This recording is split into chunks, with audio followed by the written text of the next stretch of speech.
in a really focused way at a couple of critical issues. Number one is financing. And the executive committee had an ad hoc meeting recently, and we spoke with the staff about pulling together various scenarios that we might be faced with financially, assuming no federal assistance, assuming some federal assistance, assuming a great deal of federal assistance, and so forth. My thought is at this point that we might be wanting to talk to a Wall Street banker, and oftentimes if there is the potential for a bond issue or assessment district financing in the future, they will provide service up to a point for free. And I think we're at the point now where we ought to be talking to one and maybe get together a list of those who are in that business who might be willing to visit with us and provide us that kind of information. The second thing has to do with the actual specific scope of the plant itself and all of the decisions that have to be made in conjunction with the Corps of Engineers. For example, the size of the plant, the specific location of the plant, so on and so on. And to the degree that we might need some expertise above and beyond what we have with our own staff, we might want to look at a list of those engineering professionals who can help us along that way. And I would think that the financing issue, since it's been discussed at the board recently and is first and foremost on the minds of board members and members of the public, that maybe by the next meeting we can have a list and perhaps even a selection, a recommendation for a selection by the board as to who the financial advisor might be. So we can start delving into that. Board members, any comments on that suggestion? Director D'Amico. I agree 100% on both issues. First, moving ahead with the good news from the Corps that we should get a signed document that moves us into the next phase of the project, which is getting closer to execution once the wells are put in at the Santa Rosa, get the information. Hopefully that's as expected would be beneficial for a well there. That means we've got to look at the designing of the plant, the size of the plant, the phasing of the plant, which is an engineering issue which needs to be addressed.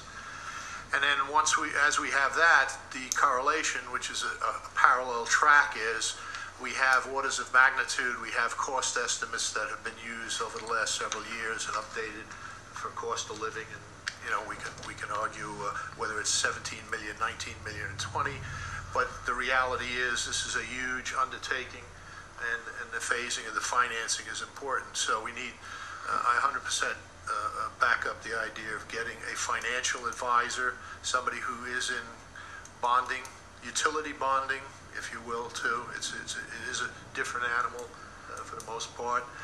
Municipal utility bonding is another element.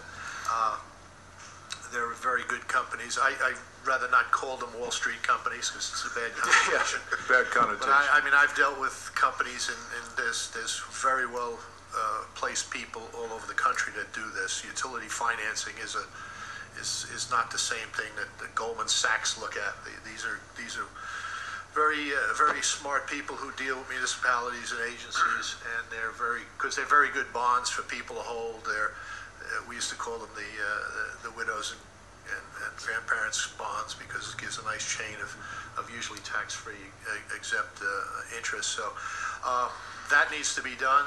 I just would like to think about, if you could think about it, it doesn't have to be decided today, but I think we need a little bit of board interaction with these people, whether it be the engineer or that, And since it's kind of a bridging, I would like to suggest we have a bridge committee of a utility. Yeah, look, I see where you're going. Maybe a hybrid kind of ad hoc committee. Maybe since I'm looking in this direction and I'm looking at you and Director Clift, I don't mean to exclude anybody else unless you want to get in on this. But well, I do, because I think you're putting the cart before the horse. Because we really have to define what are the variables that we're dealing with in 2010, 2011. We're talking about cash flow costs, we're talking about operation and maintenance, we're talking about benchmarks that exist out in the quote-unquote world. What are we talking about today? Are we talking $2,000, $3,000 an acre foot? Are we talking $650 an acre foot? These are all over the map, and we also don't know what we're trying to build. I'm not saying 600 acre feet. But what you're talking about when you bring in folks like this, there's also a process by which you're going to build this thing. For instance, Poseidon might offer you an opportunity to design, build, operate, and guarantee for a period of time before turning over your project. So there's many things that exist before we say, okay, now we want to finance something. we're on a critical time path here. Critical for what? For 20 years? No,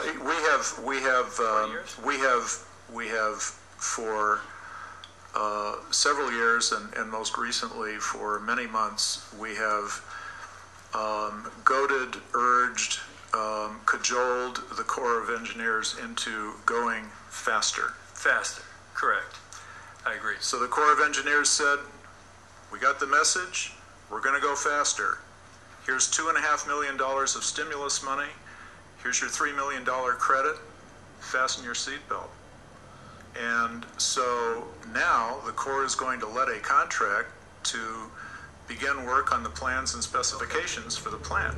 Okay. And if we don't start interfacing with the Corps at the front end of that process, interface with the Corps. Okay. that's why we need the expertise that we're talking about. Mm-hmm.